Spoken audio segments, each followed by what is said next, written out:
Dans cette vidéo, nous allons parler d'anatomie racinaire végétale. Et donc, nous allons traiter les structures primaires des racines de monocotylédones et de dicotylédones.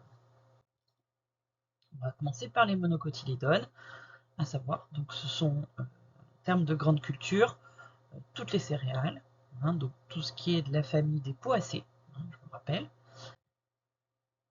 Donc voilà, voici un dessin d'observation d'une coupe transversale de structures primaires de racines de monocotylédones. Alors la première chose qu'on distingue, c'est qu'on va avoir un cylindre central, ici, qui comporte les vaisseaux conducteurs, comme on voit, qui généralement qui sont reconnaissables avec des parois cellulaires plus importantes, notamment pour les vaisseaux du xylème.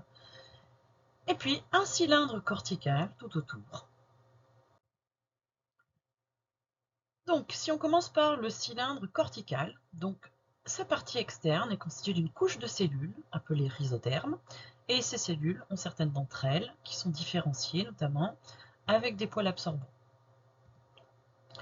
On a ensuite une partie qui peut être relativement étendue, qui s'appelle l'écorce, là constituée de cellules parenchymateuses, c'est-à-dire des cellules de base végétale, et voilà, qui peut être relativement étendue. La dernière partie de ce cylindre cortical est l'endoderme, c'est-à-dire une couche de cellules où on note une particularité, c'est qu'on a une espèce de renfort. Donc nous verrons dans l'absorption justement de la solution hydrominérale quel rôle joue ce renfort, qui s'appelle la bande de Caspary. Et donc, on notera que c'est très très visible chez les monocotylédones parce que ce renfort est en forme de U. U, qui est en forme de U si on regarde à partir de l'intérieur du cylindre central, par exemple.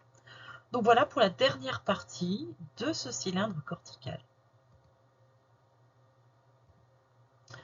Maintenant, première couche du cylindre central. On a d'abord le péricycle, qui est une couche de cellules qui est située donc à proximité du cylindre cortical et à proximité donc de l'endoderme. On a également les vaisseaux du phloème. Je vous rappelle que ce sont les vaisseaux qui transportent la sève élaborée. Les vaisseaux du xylème, qui sont facilement reconnaissables parce que généralement ce sont des grandes cellules qui ont un certain renfort au niveau de leur paroi, donc qui est beaucoup plus épaisse.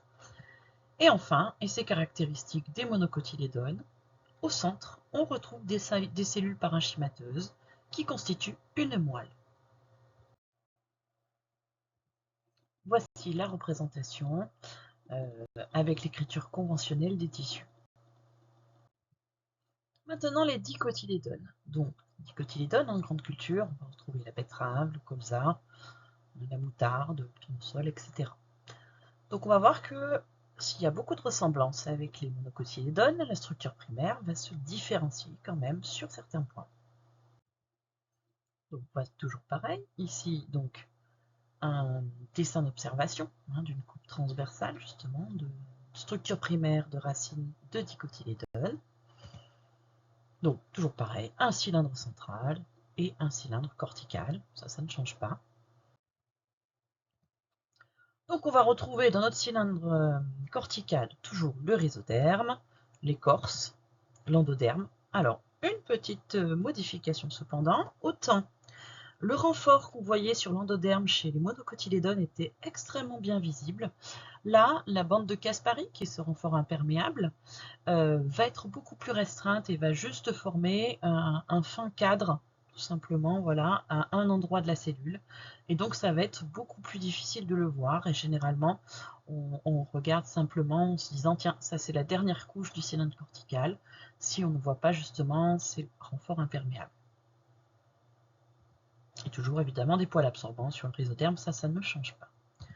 Au niveau du cylindre central, on a toujours notre péricycle, qui peut être parfois un petit peu difficile à voir, les vaisseaux du phloème et les vaisseaux du xylème. Alors à noter que ces vaisseaux du xylème vont se retrouver cette fois au centre de notre cylindre central, souvent en forme de croix, bien que ce ne soit pas toujours forcément le cas, et notamment si on fait des coupes transversales dans des racines qui commencent à être un peu âgées, on perd cette forme de croix. Mais sur une racine très jeune, sur une vraie structure primaire, c'est comme ça. Et donc, notez que voilà, si ça forme une espèce de croix, les vaisseaux du phloème, eux, sont disposés entre les branches de cette croix. Par contre, évidemment, comme les vaisseaux du xylème occupent le centre du cylindre central, ici, il n'y a pas de moelle et pas de cellules parenchymateuses au centre. Et donc ici, la représentation en écriture conventionnelle des tissus. Donc voilà pour ce petit tour d'horizon des structures primaires, des racines de monocotylédones et de dicotylédones.